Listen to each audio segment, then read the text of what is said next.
Lu Jinian had woken up early in the morning to come to the Mount Yi villa. As he still had a slight fever, he never slept well, and so listening to Qiao Hao's chatter, he unwittingly nodded off. That nap, he fell into a particularly deep sleep. When he woke up again, sky outside his window was already dark. As the lights were off in his room, it was pitch black. Lu Jinian felt around for the remote control. He turned on all the lights in the villa. Seeing that he was the only one in the room, he instinctively raised his arm to rub the bandage on his back. With this, he confirmed that Qiao Hao had really been here this afternoon. He then flew off the bed and left the room. The villa was very quiet.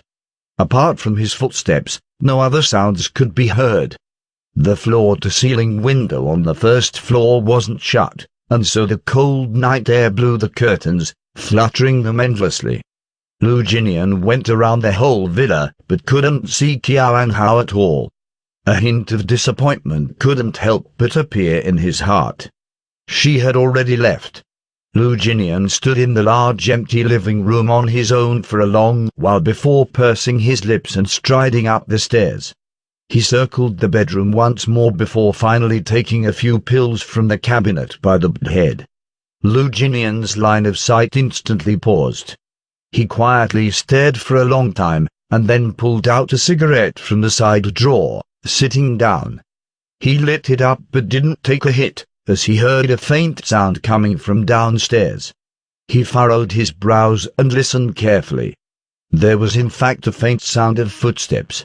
Thereupon, he put out a cigarette in his hand in the ashtray, then quickly got up and left the room. Just as he reached the stairs, he saw Qiao Hao panting, carrying a large bag into the dining room. Lu Jinian strode over, casually going down the stairs towards the dining room. The dining room's door was open, and he saw her taking one dish out after the other from her bag of takeaway and place them neatly on the dining table. Lu Jinian didn't say a word to disturb her, leaning on the dining room door as he quietly watched. Qiao Hao nicely packed everything away, looked at the table of food, and clapped her hands in satisfaction. She turned around then, ready to call Lu Jinian for dinner. When she saw him posed leisurely at the door, she jumped in shock, but then smiled at him. "You're up. Then go wash your hands for dinner." Lu Jinian didn't move but stared into Qiao Hao's eyes for a while, then asked, "You went out just now to get takeout?" Qiao Hao nodded, then said with a hint of an anger in her voice, "You live too far. They wouldn't deliver here, and so I had to drive over there myself to get it." So she didn't leave after all. Lu Jinian's heart relaxed a little. He slowly stood upright, turned towards the first floor, and went to the communal bathroom to wash his hands. When he came back, Qiao Hao already sat obediently at the dining table, waiting for him.